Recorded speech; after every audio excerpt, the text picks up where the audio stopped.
I'm Ken Beatty, and I'm a writer. I'm traveling the world on a research trip for my book, The Earth's Garden. What I'm looking for are relationships between people and plants. Now, we all know plants are central to human life. They give us shelter, clothing, medicines, and food. But some plants do more. They contribute to the very image of a country, and because of that, influence the nation's economy. This week, I'll be heading to Italy, where olive trees produce more than 500,000 metric tons of olive oil a year, contributing to the Italian image and their economy. But my first stop is Holland.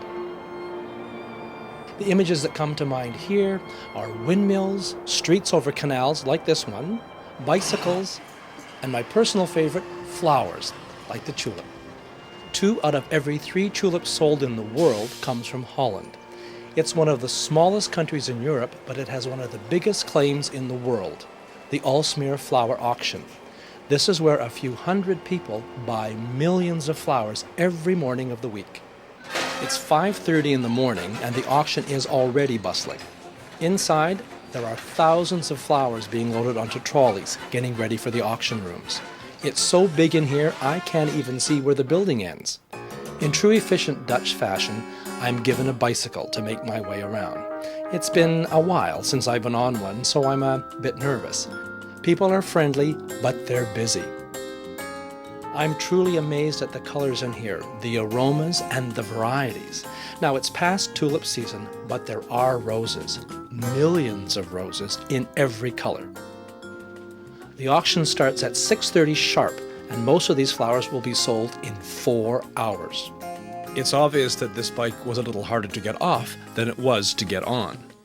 One of the first people on the flower floor in the morning is Aj Tanya. He's the head rose inspector.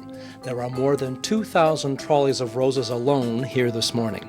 Roses are the top-selling cut flower in the world. Where have these roses come from? Do they all come from Holland, or? No, they're not all coming from Holland. They're coming from Israel, from Tanzania, from Kenya, from Ecuador, from Zimbabwe, from India. So it's all over the world. A small percentage of the flowers auctioned here are imported from other parts of the world, but the majority of flowers sold, 85%, are grown right here in Holland. Aj's job is to make sure that the flowers entering the auction rooms are no less than perfect. Harvested less than 2 days ago, these flowers need to be sold, wrapped, shipped, unwrapped, sold again, and carried to homes like yours and mine in good shape. And all this within the next day or 2. To survive this ordeal, inspectors make sure the flowers have tight, fat buds and long stems. They also check for diseases and insect damage, but say they hardly ever find it. Adrian Landsbergen works in public relations. She's been with the flower auction for 15 years. Now, how many flowers or plants would go through, let's say, in a day?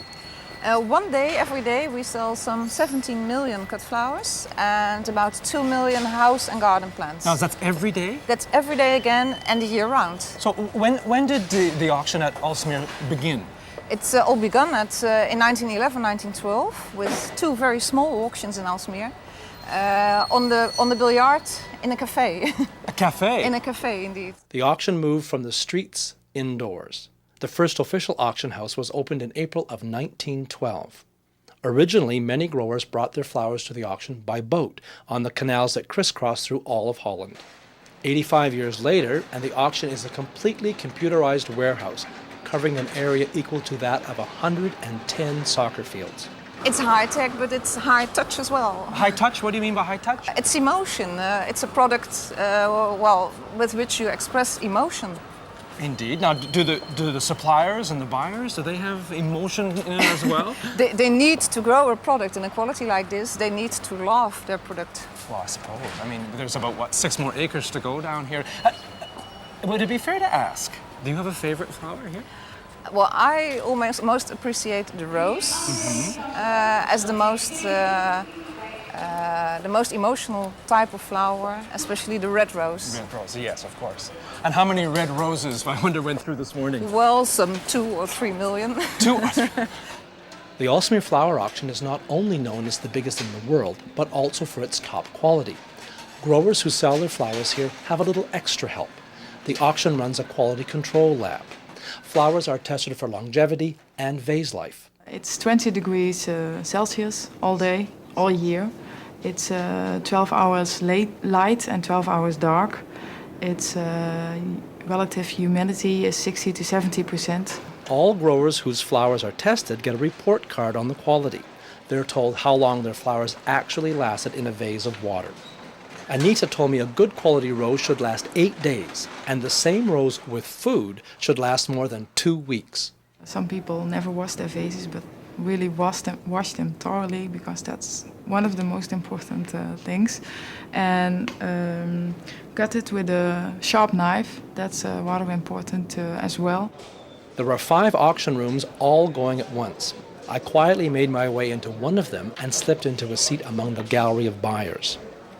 They're a very serious-looking group, and I've been told not to disturb anyone.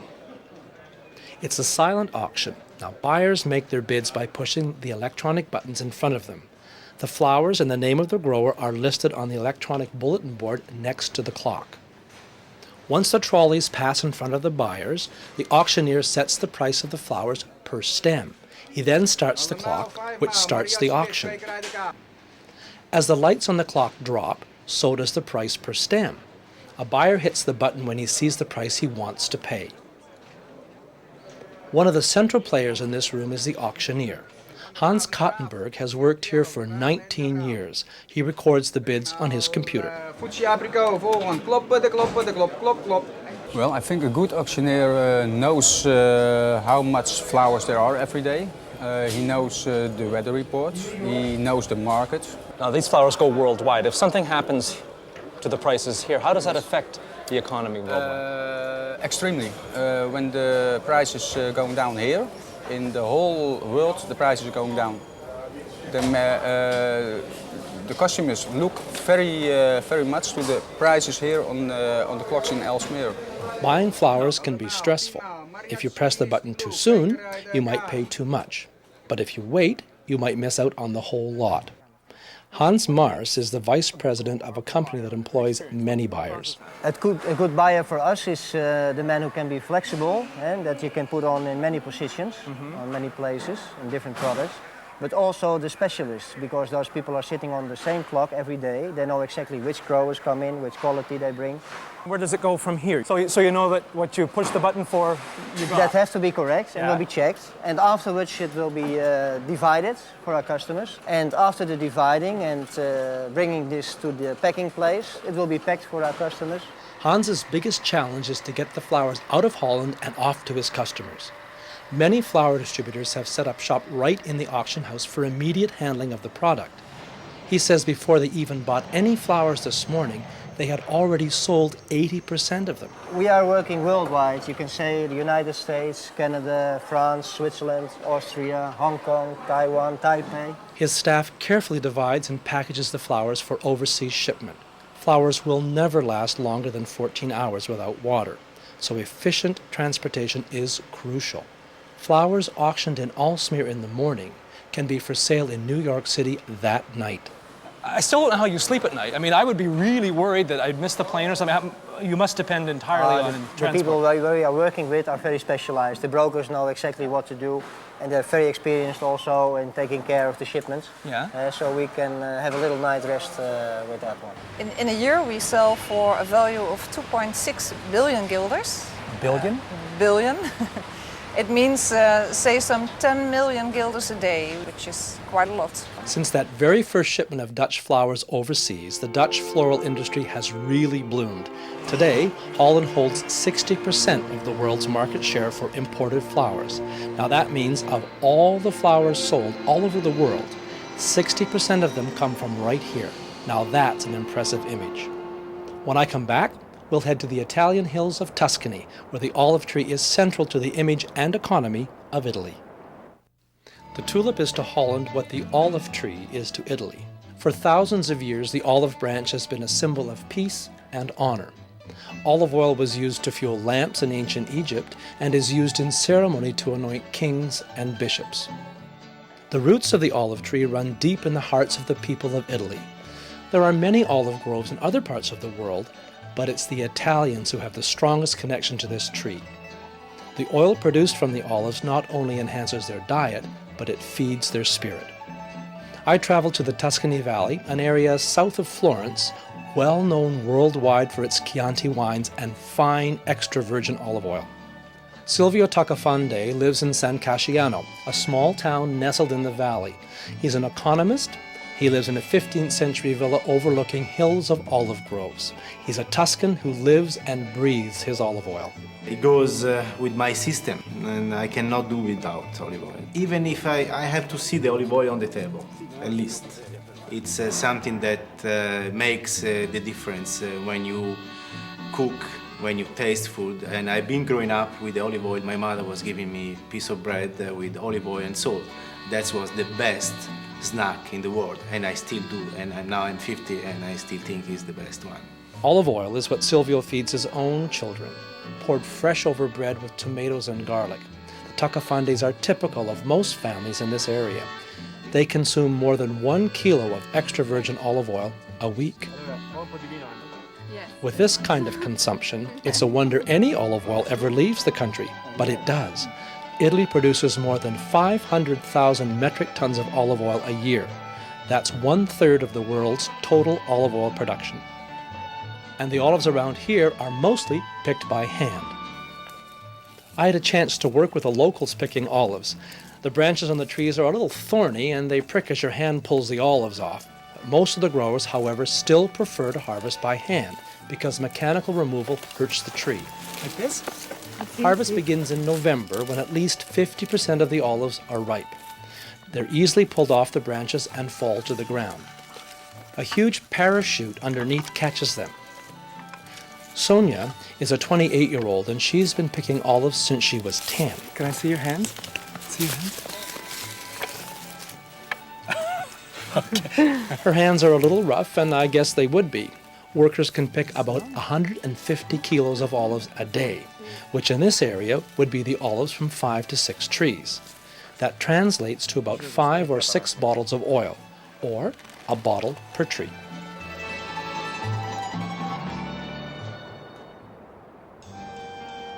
For hundreds of years, olive growing has been a tradition in this part of the world. Count Bino Binismaghi's ancestors have lived in this house since 1597, and olive trees have grown on these hills surrounding the villa ever since. For the Binismaghi family, olives have always given them a sense of financial security. L'ulivo era forse l'assicurazione che ogni anno dava quel dato raccolto, quindi una specie di banca, anche perché gli operai e i farmer a quell'epoca avevano sempre l'olivo come consumo, come prodotto per poterlo consumare. Olive trees are hardy and require little nurturing. In fact, they require very little water. The more gnarled the tree trunk is, the older the tree. Some of the trees in Italy are 5,000 years old, and there are hundreds of varieties. This the oil very green. It is jaune, l'huile jaune. Yellow. It is different yellow. The different it is because years after years, one year you have more production this quality, another year this quality. It's necessary to plant different quality. Back in 1984, 90% of the olive trees in Tuscany were wiped out, as well as all the Binismaghi trees. It was the frost, minus 20 degrees Celsius. The one thing that olive trees can't take is cold. Count Binismaghi has replaced all of his trees, and so did most of the other growers. Growers like Ottavio Calanici. He's a fruit and vegetable farmer who works with his sons Carlo and Luigi. It's a family affair, this farm. 3 generations living under one roof. They say they don't make a great profit growing olives for oil, but they'll never stop. Io credo che levando l'ulivo dalle nostre colline dove vive, che le diventerebbero le nostre colline un cimitero, perché l'estate o in pianura o frutteto o vigneto è bellissimo, ma durante l'inverno, quando non c'è più la foglia sopra, è come un deserto. Invece l'ulivo, per natura, è sempre la sua bella foglia, il frutto. la sua bella foglia è una cosa vivissima, straordinaria. Penso che vedendo l'ulivo si vede la vita. Ottavio's son Carlo worked off the farm for 25 years. One of the reasons he came back was to cultivate the olive trees. Questo amore nel sangue forse della nostra diciamo, olivicoltura. E per quello che riguarda l'olio ho anche un certo orgoglio quando si va dagli amici fuori dalla Toscana e gli si presenta diciamo, il prodotto, il nostro olio di qualità. Since the frost, the Kalanichi family have plenty of olive seedlings on hand. The tree doesn't usually bear any fruit within the first 7 years of growth. After that, for the next 150 years, the tree really takes off, producing lots of fruit. Then the tree starts to age, but still bears fruit, sometimes for thousands of years. It's Luigi Kalanici's job to take care of the young trees. It's a job he's enjoyed since he was 14 years old. He quit school to work with his father and has never regretted the long relationship he's had with the olive trees. Che noi, penso, per tradizione più di altri, si riesce subito ad individuare queste differenze che possono esserci fra un'annata e un'altra, e lì ci sono i vari amori nei confronti di un'annata come possono esserci nei confronti di una donna, più o meno, insomma. Ecco. When we come back, extra virgin olive oil passing the test. The Tuscany Valley is famous for producing top-quality extra virgin olive oil. People around here say there's no comparison with other oils. Well, the difference is not only the content of fat, as I said before, which has to be no more than 1 degree of acidity out of 100 grams, but the difference between extra virgin olive oil and virgin olive oil is you can taste. It's difficult to explain because you have to taste it in the food, but I would synthesize saying that it's like day and night. Silvio took me to the wine cellars of the Villa Branca winery. No, not to taste wine, but to taste extra virgin olive oil. Giovanni Corvo is an official olive oil taster, and he showed me how oil production, storage, and tasting ranks right up there with the best of wines. As Silvio pours a taste for me, it's almost ceremonial. Now I need to know how to sample this the right way. So you show me how to do this the right way. Prendi un pezzo di pane. All right, piece of bread. Piece of bread. Okay, I got that. And then you dip. And assaggi. And then you taste it. Okay, my turn. Like this. Yes. It's a nice. You dip both sides. Both sides, okay. And be careful you don't put any mark on the table, otherwise we are going to kill you. Oh, I don't want that. Okay. Buono? Buono. Very good. How old is this room? This room is 14th century. 14. 1300. 1300. 1300. The oil's not that old. The oil is not that old. It's a little younger, yes. It's very good. Storage of olive oil is very important. It must be out of the sunlight and stored in 14 to 16 degrees Celsius, much like a wine cellar, but never in the refrigerator. It turns the oil cloudy. Silvio took me to a storage cellar at Villa Antonori, another Tuscan fattoria, or farm factory. Now, Giuseppe is the manager of this fattoria. He agreed to show us how the olive oil is stored in these 300-year-old clay pots called occhi. You don't even spill one drop. Perché no? Perché lo tieni qui sotto? Per non sciupare l'olio, perché per Because noi we don't want to waste anything, any single drop, because for us it's like gold. It looks like gold. It looks like gold. It's beautiful, perché right? con questa andresti nella damigiana o nel... And then you can pour with that in a container or in a stainless steel container or glass container. Or I could come in myself and get... With a bottle, yes, but he will always have this. Can I have a taste? Può assaggiarlo? Sì. Yes. Can I have a taste too? You have to go like with coffee, you know? I'll try that. Because you have special glands in the back of the mouth, so you can taste the bitterness. I spilled one drop. But it's the ideal place. That's good. Grazie. I was really impressed with the olive oil I'd tasted so far, but the real taste testers are located here, Santa Angiolo, a 17th century monastery.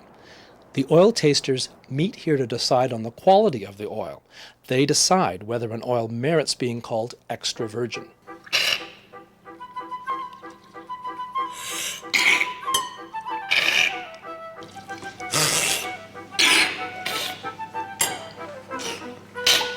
Olive oil has a thick viscosity, so the slurping is an attempt to break down the particles. This way, the oil can be appreciated by every part of the mouth. Olive oil has many different and complex flavors. Lino? Diciamo buona struttura, moderatamente fruttato. È molto più maturo, ha buona struttura, un po' meno profumo. These testers will decide whether the olive oil is good enough to be bottled and sold on store shelves as Tuscan extra virgin olive oil. L'olio deve aver mantenuto integre le proprie caratteristiche di origine, che sono legate proprio al territorio, quindi al terreno, quindi alla varietà delle olive. Quindi essere gradevole, essere profumato, essere serbevole. Tasting olive oil for quality is a job that these testers take very seriously, and it's close to their hearts. Mi piace tutto del mio lavoro, è proprio una passione che ho fin da quando ero bambina. Mi piace la natura e mi piace curarla, amare questa cosa così bella, così strana anche nel suo insieme. It's interesting, isn't it, that just describing the taste of the juice of this fruit is almost poetry for the Italians. The quality they produce in this part of the world distinguishes them. And even when the weather is bad, and the olive tree is only able to produce a little oil, it gives them an image they're proud of. I consider the olive tree something like a brother. It gives me the sense of security, the sense of harmony, the sense of the labor of the man has been in this difficult agricultural environment for centuries.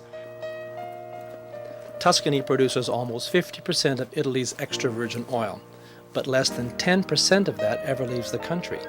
The Italians keep it for themselves. They say that profits made from olive oil won't make them rich, but the image it creates is priceless. I'm Ken Beattie. Join me again next time for another journey through the Earth's Garden.